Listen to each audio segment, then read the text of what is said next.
પહેલો કે મારું એનાલિસિસ કે છે 130 ઉપર મેરિટ નહીં જાય, એટલામાં વળી બીજો આવ્યો ના મારું ગણિત કે છે 120 મેરિટ અટકવાનું, ત્રીજો ના છાતી ઠોકીને કહું છું 110 ઉપર મેરિટ નહીં જાય, ચોથો અલ્યા ભાઈ પેપર બહુ ખરાબ ગયું છે 80 મેરિટ અટકવાનું છે.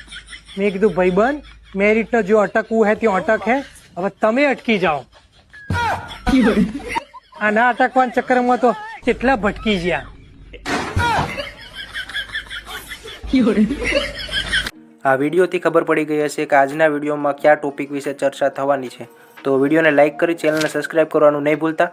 તો શનિવાર રાત્રે જ્યારે હું મેરિટના વિડીયો અમુક વિશે માર્કેટમાં જે મેરિટ વિશે માયાજાળ ચાલી રહી છે એના વિશે રિસર્ચ કરી રહ્યો હતો ત્યારે યુટ્યુબમાં ઘણા બધા એવા વિડીયો મળ્યા, ઘણી બધી એવી ચેનલ મળી કે જેમાં થંબનેલ તમે જોવો તો એની અંદર લખેલું હોય કે મેરિટ આજ રાત્રે આવી જશે, મેરિટ આવી ગયું છે, મેરિટમાં મોટો ઉછાળો, મેરિટ એટલું ઊંચું ગયું. તેવા થંબનેલ પણ હું તમને સાઈડમાં બતાવતો રહીશ અને ટાઈમિંગ પણ તમે જોઈ શકો છો કેટલા વાગ્યા છે.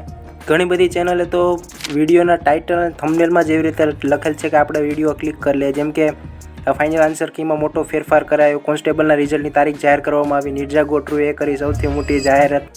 તો આવી રીતે જે થંબનેલમાં નિર્જા મેડમના ફોટા મૂકીને આવી રીતે બનાવે એટલે ઘણી બધી ચેનલ કોન્સ્ટેબલના જ્યાં સુધી મેરિટ ન આવે ત્યાં સુધી યુટ્યુબ પર મોનિટાઈઝ થઈ જશે અને સાથે એવા ઉમેદવાર પણ વિડીયો જોવાના છે, કારણ કે મેરિટ અને ફાઇનલ આન્સર કે જ્યાં સુધી ન આવે ત્યાં સુધી એ લોકોને સમય બીજા વાત માટે મળવાનો નથી. મોટા મોટા ગ્રુપમાં એની ચર્ચા થઈ રહી છે મેરિટને લઈને, ફાઇનલ આન્સર કી ક્યારે આવે, કારણ કે પરીક્ષા પૂરી થઈ ત્યારબાદ જે પ્રોવિઝનલ આન્સર કી એવી મહિનો ઉપર થઈ ગયો છે તો હજી ફાઇનલ આન્સર કી નથી આવી. મેરિટને લઈને ઘણા બધા કોમેન્ટ બોક્સમાં તમે વિડીયોમાં જોવો તો એમાં ફની કોમેન્ટ હોય છે, ઘણા એકબીજાના મેરિટના માર્ક પૂછતા હોય છે, કટ ઓફના માર્ક પૂછતા હોય છે, ઘણા પૂછતા હોય છે કેટલા માર્ક છે, SRPF મળી જશે, જેલ સિપાઈ મળી જશે, બિન હથિયારી મળી જશે. સાથે એવા ઘણા બધા બ્લોગર પણ છે કે જે પોતાના માર્ક કહેતા હોય છે ને એમાં વ્યૂ પણ 2000-3000 ઉપર આવતા હોય છે. ઘણા બધા ઉમેદવારે આખા ડેટા કલેક્ટ કરીને જે PDF આવે કટ ઓફની એ પણ બનાવી નાખી કે બિન હથિયારીમાં એટલું કટ ઓફ હોઈ શકે. એક અંદાજ પ્રમાણે એ લોકોએ PDF પણ બનાવી નાખી અને આ વખતે જગ્યા ઓછી છે એટલે મેરિટ નીચું જશે, ઘણા ઉમેદવારે એવી PDF બનાવી નાખી.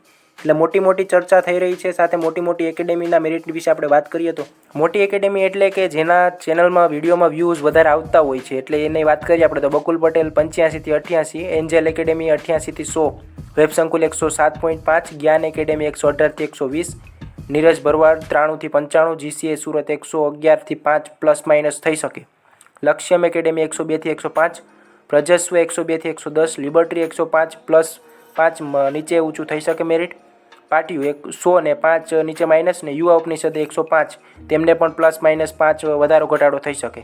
તો આપણે પણ મેરિટમાં કીધેલું હતું કે આપણે તો મેરિટ રાખ્યું હતું 90 થી 110ની વચ્ચે.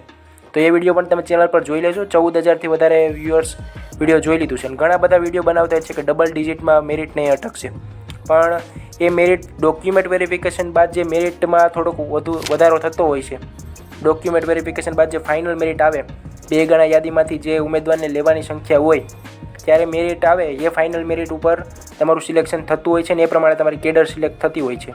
તો એના વિશે કેડર સિલેક્શન ફોર્મ વિશે અને ડોક્યુમેન્ટ વેરિફિકેશન વિશે, મેડિકલ વિશે તમામ વિશે વિડીયો આપણી ચેનલ પર બનાવેલ છે, જોઈ લેજો. પણ જ્યાં સુધી ફાઇનલ આન્સર કી ન આવે અને કેટલા પ્રશ્ન સુધરે એના ઉપર આધાર રાખે છે કે મેરિટ કેટલાય અટકે. તો ત્યાં સુધી કોઈ પણ આવા પ્રકારના વિડીયો જે આવતા હોય માર્કેટમાં 130 ઉપર ઘણા મેરિટ જતા હોય છે, 130 વાળી એકેડેમી તમને કોઈ યાદ હોય તો કોમેન્ટ કરી દેજો. તો મળીએ નવા વિડીયોમાં, ત્યાં સુધી જય હિન્દ, જય ભારત.